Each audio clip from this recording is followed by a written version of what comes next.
recurso de apelação com a absolvição de ambos os acusados.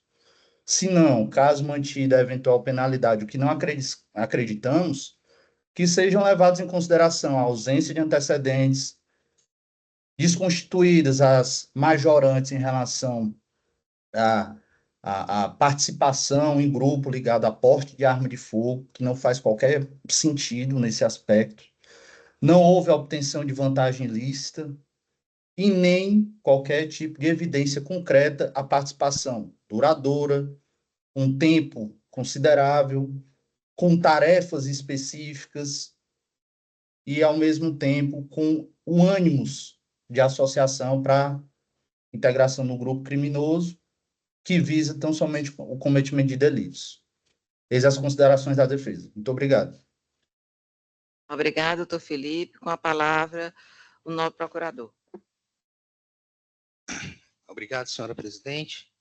Agora já não mais bom dia, boa tarde a todos. Já entramos aqui no período da tarde. Na pessoa de Vossa Excelência, cumprimento a todos os presentes, nobres desembargadores, a douta defensora pública, os advogados, servidores e a força policial. Em resumida síntese, Excelência, os nobres advogados, eles questionam a licitude da prova e depois a qualidade da prova, né, dizendo que a prova não seria apta a condená-los, isso de uma forma geral, porque cada um tem alguns requerimentos específicos, e depois reclamam da dosimetria da pena. Basicamente é isso. A argumentação primeira, no que se refere à ilicitude da prova, né, das interceptações telefônicas, ela é baseada na informação de que elas partiram de uma denúncia anônima. Vejam, o ponto de partida, e aí eu concordo com os advogados, me parece que efetivamente foi uma denúncia anônima. E não há vedação para que o Estado ele deflagre um processo de investigação a partir de uma denúncia anônima. Hoje, inclusive, nós temos no Estado de Ceará, salvo engano, um número 181, em que a pessoa pode ligar e fazer uma denúncia anônima comunicando a existência de um crime, né? E provocando com isso o acionamento do aparelho repressor estatal. Claro que uma denúncia anônima não deve, de imediato, deflagrar a primeira fase da persecução, ou seja, um inquérito policial, ou abertura de um TCO, etc, etc. E não é o caso, né? Aqui nos autos, e aí eu vou ter que ler só rapidamente aqui, porque tem um número que eu não vou saber decorado, a partir dessa denúncia anônima, foi instaurado o que a polícia chama de VPI, Verificação de Procedência de Informações, e o número dela é 480.001/2020. A instauração dessa VPI levou aos policiais a campo, ou seja, eles foram a campo para apurar as informações que foram coletadas e, da mesma forma, foi acionado o setor de inteligência da Polícia Judiciária. E a partir das informações coletadas em campo e pela inteligência, é o que está no procedimento, identificou-se alguns autores envolvidos nessa organização criminosa. Salvo engano, eu não anotei aqui, mas se a memória não me falha, foram 17 inicialmente identificados, e alguns terminais. Aí sim, a partir dessa primeira ação do Estado, essa primeira verificação com a identificação de pessoas e terminais, foi solicitada a quebra de sigilo de dados e iniciada a investigação. Então, em relação à ilegalidade, não vislumbro por isso. As decisões judiciais, elas não foram baseadas unicamente em uma denúncia anônima. A denúncia anônima deflagrou o processo, instaurou-se uma VPI, coletou-se elementos mínimos da existência do crime e de seus autores, e a partir daí iniciou-se a investigação. E a investigação de crime organizado, ela é uma investigação que se baseia basicamente em prova documental. Isso é um fato, né? As pessoas hoje têm medo de testemunhar por crimes de menor gravidade. Faço ideia em relação a crimes que envolvem organizações criminosas que são conhecidas pela sua imensa crueldade, né? Em algumas situações, eliminando testemunhas, adversários, etc, etc. Então, me parece que não há essa legalidade, porque, como eu disse, as decisões judiciais não foram baseadas em denúncia anônima, e sim no trabalho prévio de investigação da Polícia Judiciária. Também não vejo legalidade nas decisões que prolongaram as interceptações. Por quê? Porque, na realidade, uma decisão ela é, de fato, igual à outra. Ela só vai manter o status quo. Não precisa apresentar novos fundamentos para que a decisão que prorroga as interceptações telefônicas, elas sejam, digamos assim, elas sejam justificadas por novos fatos. Existe um fato original, uma situação original que provoca a quebra dessa garantia constitucional, e a necessidade de se prorrogar essas interceptações não exigem do magistrado, porque não houve mudança do status quo, novos fundamentos. Então, ele tem que usar como fundamento para a manutenção ou para a prorrogação das interceptações o fundamento que ele usou para decretar ou para impor a interceptação. O que ele deve justificar é a necessidade de prorrogar, mas a necessidade de um novo fundamento, novos fundamentos, me parece que não existe. Né? Então, essas preliminares, entende o Ministério Público, que elas não estão aptas a serem reconhecidas e, com isso, declarar qualquer tipo de nulidade. Em relação às provas, que é o outro questionamento da douta defesa ou das doutas defesas, de novo, a prova, considerando que a prova dessas interceptações telefônicas, essa obtenção de dados é lícita, a prova envolvendo a organização criminosa, ela é essencialmente uma prova documental. E ela é extraída, muitas vezes, como no caso, de equipamentos dos próprios pacientes. Né? Então, são telefones ligados ao paciente, são aplicativos ligados à interceptação do paciente, como o próprio WhatsApp, etc, etc, etc. E a prova que foi documentada, tendo ela como lista, como entende o Ministério Público, ela está comprovada, está comprovado o envolvimento de cada um dos pacientes. Né? Em relação à dona Helena, eu acho que o nome dela é dona Helena, que é servidora pública, o doutor disse que não estou comprovado o envolvimento no drogas, não sei o que, etc. Primário, veja bem, o crime organizado, a definição de crime organizado, ela é, não seria a palavra correta, ela é muito vaga, mas assim, os verbos das condutas que estão a tipificar o crime organizado, eles são muito amplos. Né? Então, uma das condutas é integrar a organização criminosa. Integrar a organização criminosa é você praticar qualquer ato dentro dessa organização criminosa que ajude para a criação, para a manutenção ou para o crescimento dessa organização criminosa. E o que é que nós temos no caso da dona Helena? Segundo consta nos autos, inclusive reconhecido pelo Poder Judiciário de primeira instância. Ela, enquanto servidora do fórum, fornecia informações privilegiadas ao advogado, que segundo consta irmão dela, que defendia o chefe ou os chefes dessas organizações criminosas.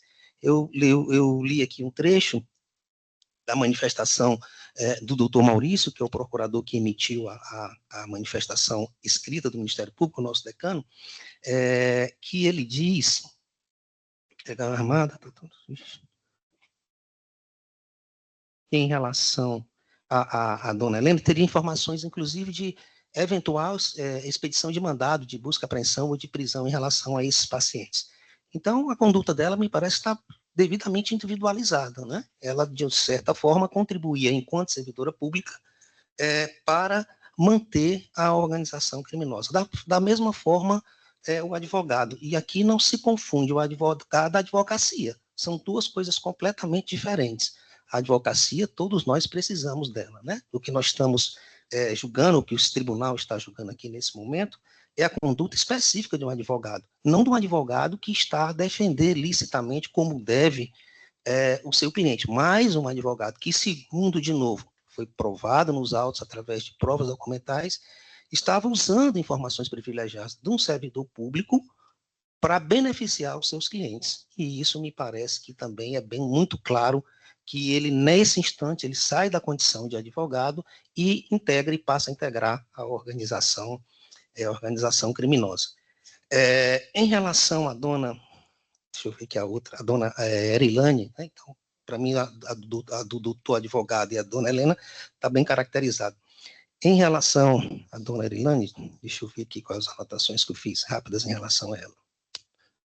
Aqui são muitos os requerimentos, mas em relação ao mérito, deixa eu ver o que ela fala aqui. Fala também da fragilidade da prova, né? Da não comprovação dela pertencer à organização criminosa, não ter praticado nenhum elemento típico do artigo. Pronto. Perfeito. Então, basicamente é isso. Aqui ela está no mérito, ela faz esse questionamento em relação à nulidade, e no mérito fala também da ausência de prova. E a prova que pesa contra ela é a mesma que pesa contra todos os outros, né? Não há necessidade, por exemplo, como disse Sua Excelência, que um personagem ou um autor delate o outro. Até isso não é nem comum. A gente sabe que uma delação a nível de organização criminosa é uma sentença de morte. A partir do momento em que você é acusado de um crime e faz a delação em relação ao outro, isso dentro da organização criminosa é uma sentença de morte. Então não interessa que os outros acusados falam de fulano, de ciclano, de beltrano. Interessa o que a prova que foi produzida nos autos aponta para o envolvimento dessas pessoas. Em relação à dosimetria da pena, me parece que também está adequada. A princípio, não vejo nenhuma ilegalidade na valorização das circunstâncias judiciais como um todo, enfim, está bem obedecido aí o processo trifásico. Então, doutor presidente, entende, em resumo, o Ministério Público que não há ilegalidade nas decisões que decretou e que culminou com a obtenção de provas, né, dessas provas através da interceptação telefônica, porque não foram elas deferidas com base em denúncia anônima, mas sim uma investigação prévia da Polícia Judiciária, quem cabe investigar, depois transformada no inquérito, e entende que a prova que foi coletada, notadamente a prova documental, aponta para o envolvimento de cada um dos réus, inclusive individualizando a conduta deles. E em relação à pena, também não vejo nenhuma ilegalidade a ser corrigida por essa egrégia, por esse egrégia tribunal, por essa colenda Câmara. Então, encerro aqui a manifestação no sentido, reiterando já a manifestação do doutor Maurício Carneiro, nosso decano, no sentido de que seja conhecido e negado a apelação. Muito obrigado, Excelência. Obrigado, doutor André. Devolvo a palavra ao nobre relator Desembargador Henrique. Obrigado, presidente. Saudação aí renovadas a todos e a todas. Parabenizar a doutora Rayana e doutor Felipe e o doutor André pelas sustentações orais produzidas. Todos foram muito objetivos, foram no âmago da questão. Então, esse apelo aqui chama um pouco a atenção pelo envolvimento de número de pessoas. São 10 apelantes, envolvendo servidor público, advogado, que as penas variam de 5 a 9 anos. Eu, de início, eu esclareço que eu estou afastando a nulidade das interceptações telefônicas, estou dando parcialmente provimento em relação às outras, ao mérito, em relação à absolvição do tráfico de droga, em razão da ausência de apreensão, conforme aquela discussão que nós temos, né? A falta de apreensão da droga eu estou absolvendo, mantendo a coerência. Também em relação ao delito de porte ilegal de arma de fogo, eu estou absolvendo. E fazendo a reavaliação da dosimetria da pena. Presidente, então eu vou direto às razões de decidir. As interceptações telefônicas foram devidamente fundamentadas e autorizadas com base em investigação preliminar, que demonstrou indícios razoáveis de autoria e materialidade, não havendo nulidade na obtenção das provas. Não acolhimento da preliminar de violação ao princípio da ampla defesa, pois todas as mídias, interceptações foram juntadas aos autos. Não houve iniciativa probatória em juízo, eis que a decisão de deferimento da quebra do sigilo das informações de conexão e de acesso a aplicações de internet foi requisitada pela autoridade policial e teve parecer favorável do Ministério Público, sendo descabido o acolhimento da preliminar de ofensa ao sistema acusatório. O conjunto probatório, composto por interceptações telefônicas, depoimentos testemunhais, relatórios de inteligência, é suficiente para manter as condenações por organização criminosa, associação para o tráfico e comércio ilegal de arma de fogo. A condenação pelo crime de tráfico de drogas deve ser afastada em razão da ausência de apreensão de substâncias entorpecentes e de laudo toxicológico. No que se refere ao crime de porte de arma de fogo, o apelante condenado por tal delito deve ser absolvido com fulcro no artigo 386, inciso 7º do Código de Processo Penal por ausência de provas suficientes de materialidade e autoria. A dosimetria da pena quanto ao crime de organização criminosa deve ser parcialmente reformada, ajustando-se as frações de aumento da pena base, seguindo os parâmetros do STJ. Então, é como voto, senhora presidente. O voto já foi disponibilizado, daqui a pouco vai estar nos autos para todos terem acesso com mais. Obrigada, estimado Henrique. Já tivemos, né, acesso ao teu inteiro do seu voto anteriormente. Eu ratifico meu voto provisório, acompanho integralmente o eminente relator. Como voto, doutor Cid? Ratifico integralmente, excelência. Tá certo. Então, por unanimidade.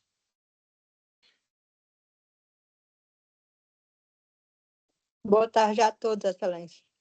Obrigado. Sim. Só para ratificar aqui, doutora, em relação à organização criminosa, todos foram mantidas as condenações? Seria isso? Pois. Foi afastado o tráfico, né? Porque não tem apreensão. Certo. Já está disponibilizado o voto, doutor, aí o senhor vai ter acesso na íntegra, que é porque, dado o adianta da hora, a gente lê só as Perfeito, razões, doutor. tá certo? Mas daqui a pouco estará nos autos, a íntegra. Doutores, muito obrigado. É uma honra, como sempre. Ok, obrigada. 4.40, apelação, sequência de 3 zeros, 75, 78, dígito 77, 2014, da relatoria do Dr. Cid Peixoto do Amaral Neto. Está em mesa, doutor Cid? Sequência 307578 está em mesa, excelência. Sim. Eu indago se o doutor Antônio Rafael Cavalcante Assunção se encontra em sala.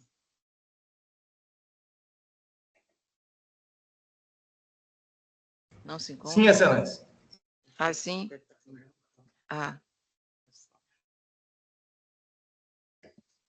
Já foi tudo votado. A apelação foi da Pois é. defesa, né? É, exatamente. Então, recurso aqui, doutor, o resultado, que já foi todo votado, recurso conhecido e provido para reformar a sentença e absolver o réu com fundamento no artigo 386, inciso 7º do CPP. Mesmo assim, o senhor deseja a sustentação oral? Não, excelência, dispenso. Tá ok, obrigada. Então, encerramos aqui as sustentações. Vamos passar aqui para os destaques. 3.35, habeas corpus 062-5974 de 74/2025, do relator doutor Cid Peixoto do Amaral Neto. O senhor está retirando de mesa, não é isso, doutor Cid? Exatamente, excelência. 4.3, apelação 020-7715, dígito 35/2021, da relatoria da desembargadora Edna. A senhora está adiando, não é isso, desembargadora? Obrigada. 4.4, apelação 00-502-83, dígito 94, da relatoria da desembargadora Edna. Também adiando, não é isso, desembargadora? Sim, excelência.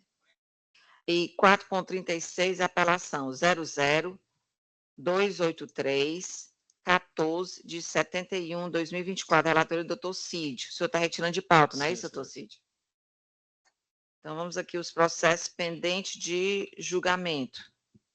Senhora presidente, eu gostaria de pedir a palavra só por um instante. Pois não. Com relação a dois habeas corpus da minha relatoria, que estão aqui com um problema. Porque um deles foi votado inicialmente, foram votados pelos dois, né, vocês dois, e já foi proclamado o resultado. O outro não, porque o desembargador Henrique encontrou aqui que os dois, apesar de números diferentes, se referem à mesma pessoa, habeas corpus, e o mesmo fato. Mas aí o voto é diferente. Eu não sei como foi que aconteceu uma coisa dessa assim, né? habeas,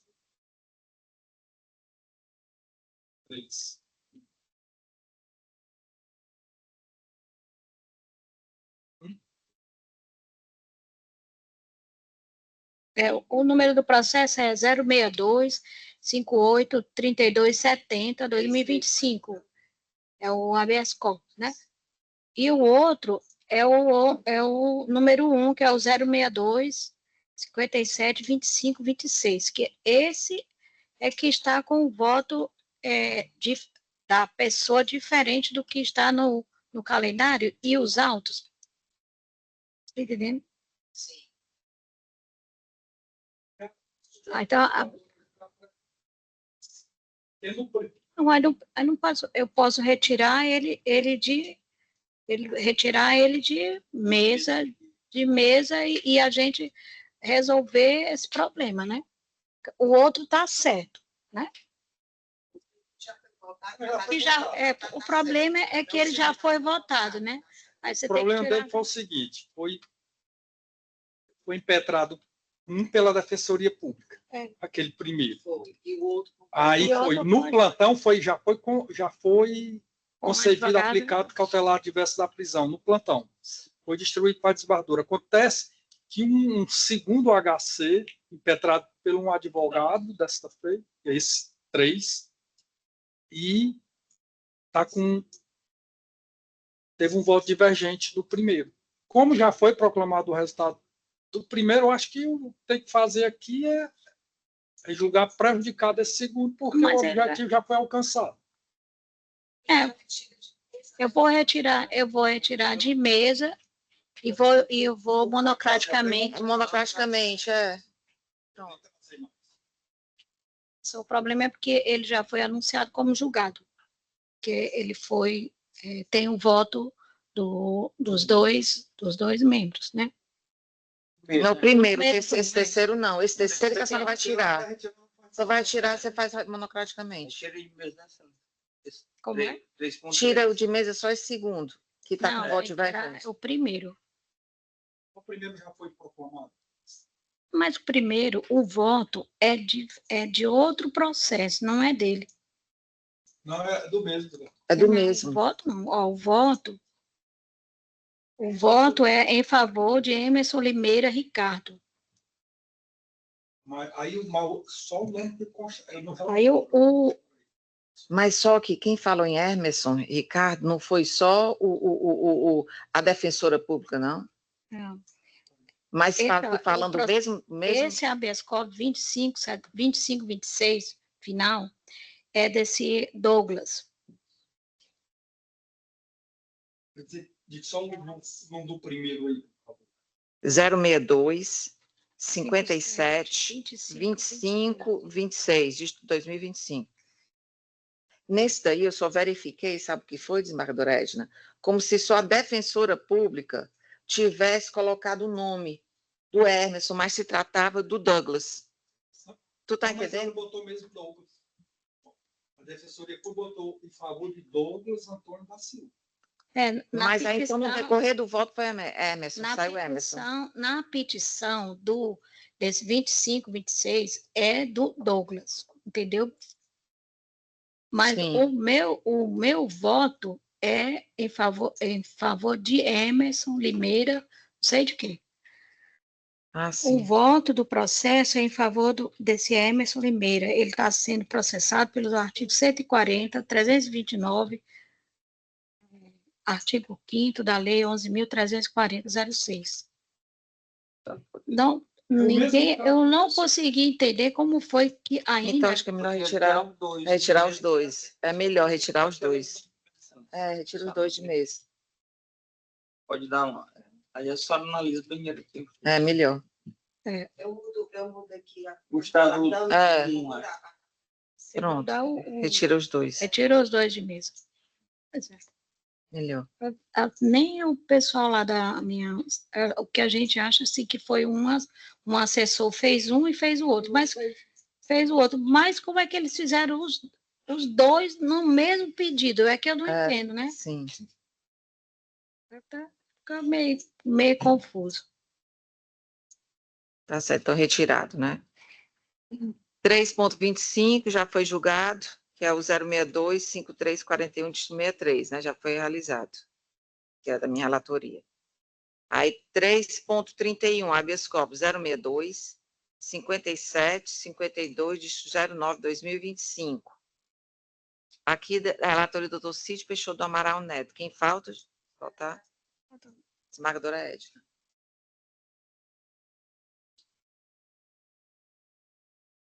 E assim, apesar desse processo foi concedido o habeas corpus, né? Não é só para dizer que já... Aí o que eu vi assim,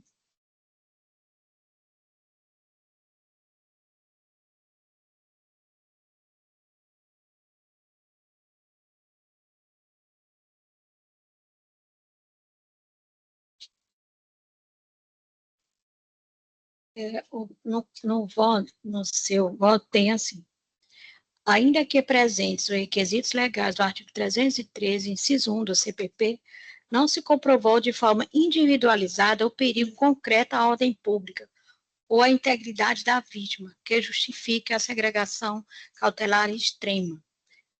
Mas aí eu fui ver a decisão do juiz com relação a isso. Aí ele diz aqui,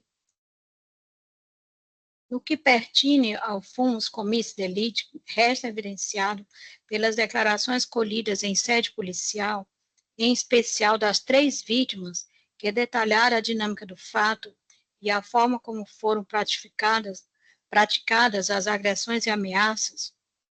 Aí, teste de alcoolismo do acusado, vai lá.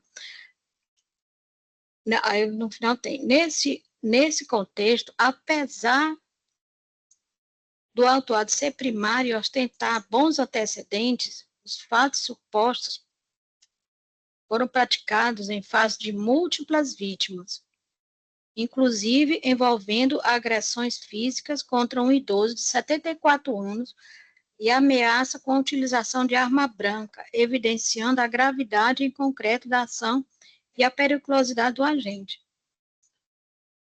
Então, eu acho que ele motivou muito bem o fumus comissi delicti e a gravidade concreta, tanto do delito quanto do paciente.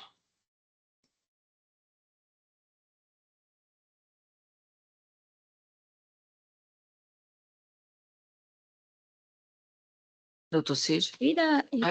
Ainda saiu dizendo que se continuasse o que ele ia voltar, ia ver o que ia acontecer, ameaçou o cunhado, a família inteira que ele ameaçou e agrediu, tanto agrediu a mulher, como agrediu um idoso de 74 anos, que ele diz aqui.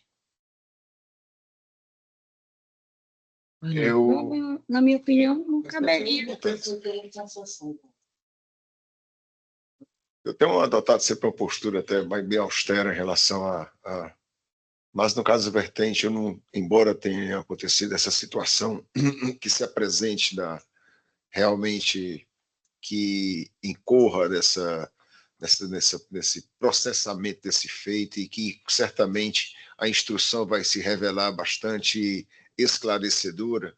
O que eu vi de carecer no presente, né, no presente caso, no presente título prisional emitido pelo juiz de piso, foi da verdadeira necessidade premente da condução, da segregação física da prisão. Então, tomei a licença de, nesse caso, sob óculos, votar no sentido, sim, pelas medidas de alternativas cautelares. Eu mantenho a... Você mantém, né? Desembargador Henrique, já tinha votado? Eu já tinha acompanhado, é o 5209, né? Aqui até a própria, obviamente nós não estamos vinculados, mas a manifestação para diria ainda mais, dar mais força ao voto do eminente relator, a promotora, vale ressaltar que a própria promotora de justiça na origem manifestou-se pelo reconhecimento da prisão em flagrante, mas pela liberdade do autuado. mediante imposição de medidas cautelares diversas da prisão. Eu A Procuradoria aqui também, que é uma pessoa muito criteriosa, também o doutor José Maurício Carneiro, se manifestou no mesmo sentido, no sentido de que seja concedida, obviamente, a desembargadora Édia tem as razões dela, nós não estamos vinculados ao Ministério Público, mas todos estão se manifestando nesse sentido, então eu adiro integralmente o voto do eminente relator. Tá certo, obrigada. Então, por maioria, né? Pedindo bem na desembargadora. até alcoolizado vomitava, é um crime de trânsito que está aqui. 3.32, habeas corpus 062-6182, de 58, 2025, também da relatoria do Dr. Cid. O habeas corpus aqui, o voto do Dr. Cid foi habeas corpus conhecido e ordem concedida para revogar a prisão temporária e expedir contra mandado de prisão. Falta a desembargadora Edna. Esse processo eu não votei, foi por, assim, que eu fui fazer uma pesquisa sobre esse problema dessa prisão temporária, e fiz a pesquisa todinha e esqueci de votar, mas eu acompanho o... Acompanho, né? Acompanho o voto. voto. Realmente. Sim, unanimidade. Acontece. Eu achei que depois da pesquisa tinha votado e não votei. 4.10, apelação 027-5280, dígito 11, 2024. Desembargador reivindica, eu vou pedir vista desse. Vossa Excelência. O voto é recurso provido com... Votei no sentido de recurso provido com extensão dos efeitos ao correio. 4.20, a sequência, apelação, sequência de 3 zeros, 66, 09, 43, 2017. É da relatoria da desembargadora Maria Edna Martins. Aqui foi que o desembargador Henrique, né, fez uma menção no chat. E eu fiquei aguardando também a desembargadora Edna se manifestar.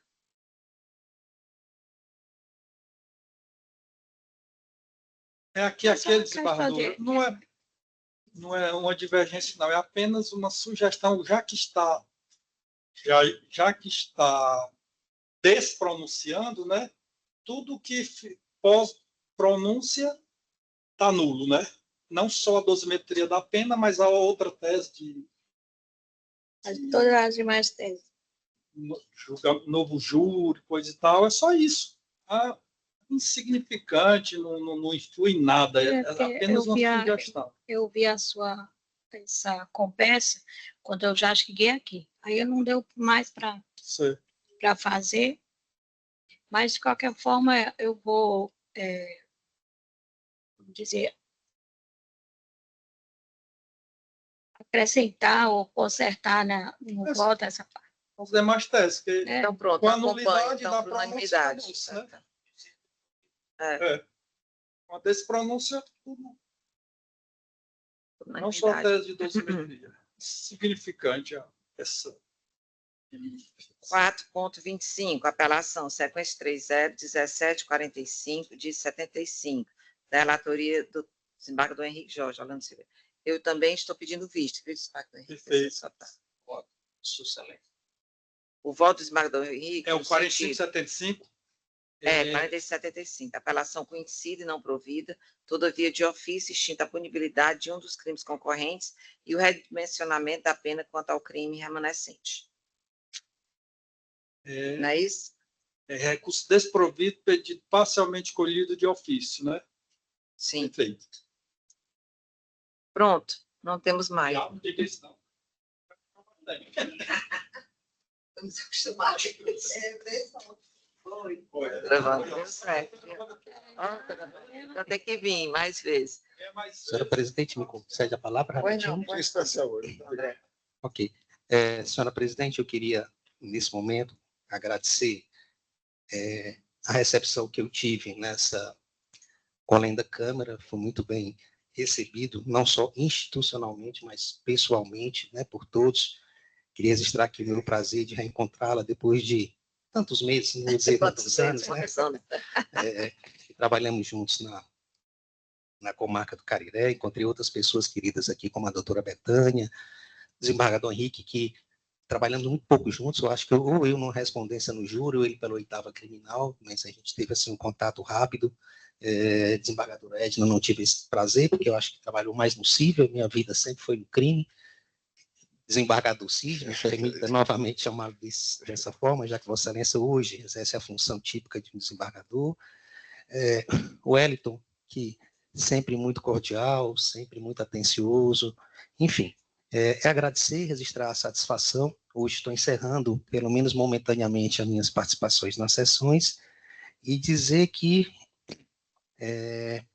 a minha, como disse na primeira vinda, no primeiro dia aqui, o objetivo é sempre contribuir, sempre ajudar, né? Dessa forma tranquila, pacífica. Uma coisa que me chamou muita atenção nessa Câmara foi a discordância. Eu acho isso fundamental. Isso, por jurisdicionado, é absolutamente fantástico. Senão, não teria razão de existir um tribunal, né? Um órgão colegiado. Se fosse para todo mundo pensar igual, não teria razão. Não teria, na minha concepção, não teria razão de existir, né? Então, essa dialética que existe entre vocês, né, eu acho isso muito, muito importante, porque isso fortalece o segundo grau, isso dá segurança ao jurisdicionado em saber que o processo dele, ao chegar lá, realmente vai ser discutido, né? E vai ter gente que pensa de forma diferente. Então, isso, para mim, enquanto cidadão, enquanto jurisdicionado, é extremamente prazeroso. Eu me sinto confiante, digamos assim, por essa dialética que existe aqui entre vocês. E como disse o desembargador Henrique, na saída da desembargadora Ângela, é uma dialética saudável, uma discussão absolutamente institucional, né? Então, o ambiente aqui é extremamente leve, extremamente tranquilo, e posso dizer que, por conta disso, prazeroso. Se não fosse esse esticão que a gente fica aqui, às vezes até 4 horas, né, desembargador? Teve um advogado que disse semana passada, vocês não sentem fome. Eu disse, a gente sente fome. Você não pode parar para comer. Mas, enfim, muito obrigado por tudo, a todos, uma satisfação, e em breve a gente se revê, seja aqui ou seja nos bailes da vida, viu? Obrigado a todos. O prazer foi todo nosso, doutor André. Venha, né, mais vezes, né, compor aqui a 3ª Câmara. Boa sorte, Deus o ilumine. A gente...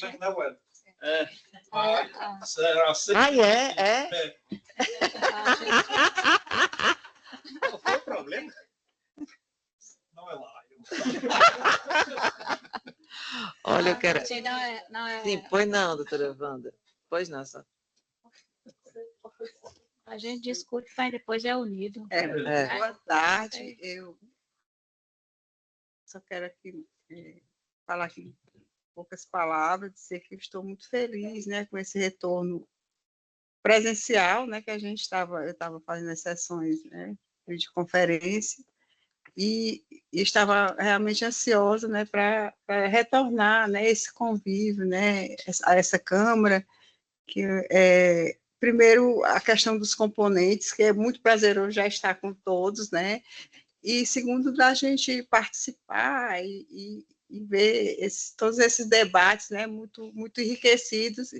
E é como o nobre, né, procurador mencionou, o doutor André, essa divergência que é tão salutar, né? Num órgão colegiado, uma divergência leve, né? De forma tranquila, né? Que a gente observa sempre no sentido de engrandecer, né, e de melhorar cada vez mais. Então, eu sou muito feliz de fazer parte aqui da 3ª Câmara Criminal, Tribunal de Justiça.